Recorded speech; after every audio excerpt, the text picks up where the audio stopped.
Subscribe کیجیے ہمارے channel نور رضا کو اور بیل آئیکن کو پریس کیجیے جس سے آپ کو ہماری نیو ویڈیو کی نوٹیفیکیشن ملتی رہے۔ واحد رمضان المبارک ایسا نام ہے، ایسا مہینہ ہے جس کا نام اللہ نے قرآن مقدس میں بیان فرمایا۔ شہر رمضان الذی انزل فیہ القرآن۔ رمض کے معنی کیا ہوتا ہے؟ جلنا۔ تو چونکہ یہ ماہ مبارک ایسے موسم میں آیا تھا جو گرمی کی شدت والا مہینہ تھا، تو اس کا نام رمضان رکھا گیا۔ اور ایک وجہ یہ بیان کی گئی کہ چونکہ اس میں جگر جلتا ہے، صبح سے لے کر غروب آفتاب تک بندہ جو بھوکا اور پیاسا رہتا ہے اس کی وجہ سے اس کا جگر جلتا ہے۔ اسی لیے آپ دیکھیں گے نا، آپ کو شاید اس کا احساس اس اینگل سے نہ ہوتا ہو کہ افطار کا وقت ہوتا ہے تو آدمی جلدی جلدی جتنا پینا ہوتا ہے پانی پینے کی کوشش کرتا ہے، اس لیے کہ وہ اندر جو جلتا ہے جگر، اس جگر کو ٹھنڈک۔ اور آپ جانتے ہیں اس جگر کے جلنے سے کیا ہوتا ہے؟ فرمایا گیا اللہ اس سے گناہوں کو جلا دیتا ہے، معاف فرما دیتا ہے۔ تو اس مہینے کو اللہ عز و جل نے رمضان فرمایا، ماہ رمضان۔ اللہ کے ناموں میں سے بھی ایک نام رمضان ہے۔ اب یہ مہینے کی خصوصیت اللہ بیان فرماتا ہے۔ اب میں آپ کے سامنے اس مہینے کے انعام کا تذکرہ شروع کرتا ہوں تاکہ آپ محسوس کر سکیں کہ کتنا عظیم مہینہ آ رہا ہے اور اس ماہ مبارک میں اللہ نے ہم کو کیا کیا عطا فرمایا ہے۔ پہلی چیز، شہر رمضان الذی انزل فیہ القرآن، رمضان کا مہینہ جس میں قرآن اترا۔ تو پہلی نعمت ہمیں اللہ عز و جل نے جو ماہ رمضان المبارک میں عطا فرمائی وہ قرآن کی شکل میں عطا فرمائی۔ اب آپ سوچیں، قرآن معمولی کتاب ہے؟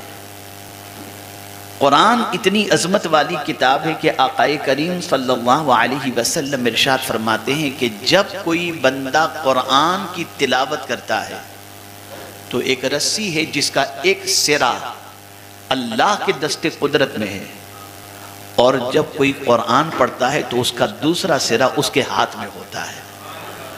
گویا پڑھنے والا قرآن پڑھ رہا ہے اور حقیقت میں اللہ عز و جل کی شان کے مطابق اس کا دامن اس کے ہاتھوں میں ہوا کرتا ہے۔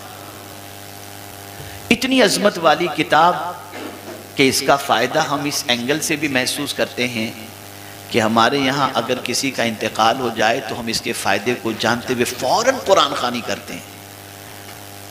ہم جانتے ہیں کہ یہ کتاب بخشوا دے گی، اس کا ثواب مرنے والے کو پہنچے گا تو اس کی نجات ہو جائے گی۔ تو اب آپ سوچئے، جس کتاب کے حوالے سے ہمارا یہ یقین ہے کہ یہ کتاب مرنے والے کو پڑھ کر ایصال ثواب کی جائے، اس کی تلاوت ایصال ثواب کی جائے تو مرنے والے کو اس سے فائدہ پہنچتا ہے۔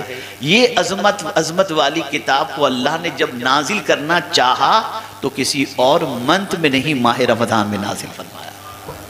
تو یہ ماہ مبارک اتنی عظمت والا ہے کہ اس میں یہ عظیم کتاب ہمیں اللہ نے عطا فرمائی۔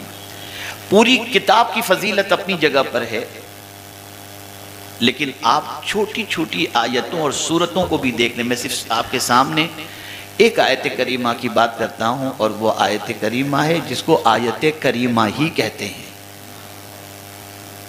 آیت کریمہ ہی کہتے ہیں، ٹھیک ہے نا؟ ایک آیت، اس ایک آیت کی فضیلت میں آقا کریم صلی اللہ علیہ وسلم نے ارشاد فرمایا، جب کسی پر کوئی مصیبت آ جائے اور کوئی شخص اس آیت کریمہ کی تلاوت کر لے تو اللہ تعالیٰ اس کی مصیبت کو دور فرما دیتا ہے۔ وہ آیت کریمہ ہے لا الہ الا انت سبحانک انی کنت من الظالمین۔ آقا کریم صلی اللہ علیہ وسلم کی بارگاہ کے اندر بچوں کے نظر لگنے کی شکایت کی گئی تو سرکار صلی اللہ علیہ وسلم نے فرمایا، اپنے بچوں کو رات کو سوتے وقت آیت الکرسی پڑھ کر کے دم کر دو، بچوں کو نظر نہیں لگے گی۔ اب دیکھیں، کاروبار میں تنگی ہے، دھندہ نہیں چلتا، کاروبار نہیں چلتا، فرمایا گیا دکان کھولنے سے پہلے سورہ علم نشرح کی تلاوت کر لو، اللہ تمہارے رزق کے اندر برکتیں عطا فرمائے گا۔ یہ تو میں آپ کو صرف ایک چھوٹی چھوٹی چیزیں بتا رہا ہوں، ایک آیت، ایک سورت، ایک آیت، اس طریقے سے بتا رہا ہوں، لیکن یہ پورا قرآن اللہ نے جو نازل فرمایا اس کے لیے کسی اور منتھ کا اللہ نے سلیکشن نہیں، ماہ رمضان کا سلیکشن فرمایا۔ یہاں سے یہ بات سمجھ میں آئی کہ یہ کتاب جس کے نزول کے لیے اللہ نے ماہ رمضان کا انتخاب کیا، یہ مہینہ کتنی عظمت والا مہینہ ہے کہ اس مہینے نے ہمیں قرآن جیسی عظیم دولت عطا فرمائی۔ اگر آپ دیکھیں آپ کے بچے، آپ کے گھر میں بچے کی پیدائش سمجھ لیجئے محرم میں ہوتی ہے، تو آپ اس مہینے کو ہر سال سیلیبریٹ کرتے ہیں، اس مہینے کے اس دن کو جس دن آپ کے یہاں بچے کی ولادت ہوئی تھی، اور آپ خوشی مناتے ہوئے کہتے ہیں یار یہ وہی مہینہ ہے جس کے اندر اللہ نے مجھے بیٹا عطا فرمایا تھا۔ تو آپ سوچیں جس مہینے میں اللہ نے قرآن نازل فرمایا، اس مہینے کو کتنی اچھی طریقے سے منانے کی کوشش کرنی چاہیے۔ اللہ تعالیٰ نے جس مہینے میں قرآن نازل کیا، اسی مہینے میں بندے کا دل بھی قرآن کی طرف مائل کر دیا۔ جو مسلمان پورا سال قرآن نہیں پڑھتا، وہ بھی ماہ رمضان میں قرآن کھول کر کے بیٹھ جاتا ہے، یا اللہ ماجرا کیا ہے، پیٹ بھرا ہوا تھا تو قرآن نہیں پڑھتا تھا، بھوکا رہ کر قرآن پڑھتا ہے۔ تو جواب ملے گا جس مہینے کو ہم نے قرآن کے نزول کا مہینہ بنایا، اس مہینے میں لوگوں کے دل کو بھی ہم نے قرآن کی طرف مائل فرما دیا۔ تو یہ کتاب بڑی عظمت والی کتاب ہے، اور یہ مہینہ نزول قرآن کا مہینہ ہے۔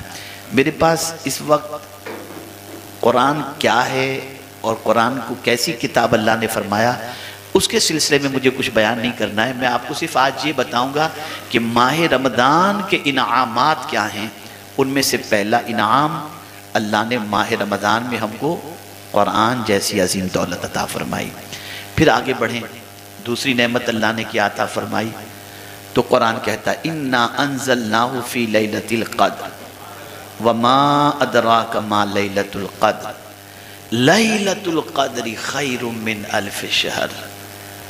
قدر والی رات جو 1000 مہینوں سے بہتر ہے، 1000 مہینوں سے آپ کاؤنٹ کریں، 1000 مہینوں کو کاؤنٹ کریں، اس سے بہتر اللہ نے قدر والی جو رات عطا فرمائی، وہ کوئی اور مہینے میں نہیں، اسی مہینے میں اللہ نے عطا فرمائی، جسے لیلۃ القدر کہتے ہیں۔ آپ سوچتے ہوں گے قدر کے معنی آپ کے ذہن میں یہ آتا ہوگا کہ اس کی ویلیو محسوس کرنا، اس کی قدر کرنا، یہ معنی نہیں ہے اس کا۔ قدر کے معنی ہوتا ہے تنگ۔ قدر کے معنی کیا ہوتا ہے؟ تنگ، نیرو، ایک دم تنگ کے معنی میں ہوتا ہے۔ اللہ عز و جل قرآن مقدس میں ارشاد فرماتا ہے اللہ یبسط الرزق لمن یشاء ویقدر۔ اللہ جس کا چاہتا ہے، جس کی چاہتا ہے روزی کشادہ کر دیتا ہے، اور جس کی چاہتا ہے تنگ کر دیتا ہے۔ یعنی قدر کے معنی تنگ کے ہے۔ اب اس رات کو تنگ والی رات کیوں کہتے ہیں؟ یعنی قدر کے معنی تو ہم کو تو یہی سمجھ میں آتا ہے کہ اس کی قدر کرنی چاہیے، یہ مطلب نہیں ہے۔ قدر کے معنی تنگ کے ہوتا ہے۔ تنگ سے مراد یہ ہے کہ اس رات آسمان سے اتنے فرشتے زمین پر اترتے ہیں کہ تل رکھنے کی جگہ نہیں ہوتی، اس جگہ تنگ پڑ جاتی ہے، اس لیے اس رات کو قدر والی رات کہا جاتا ہے۔ اتنے فرشتے نازل ہوتے ہیں زمین کے اوپر کہ ایک رائے کا دانہ رکھنے کی جگہ نہیں ہوتی، یہ رات اتنی عظمت والی رات ہے۔ اور اس رات کو قرآن نے کہا 1000 مہینوں سے بہتر رات ہے۔ تو یہ رات بھی اللہ نے کب عطا فرمائی؟ ماہ رمضان شریف میں۔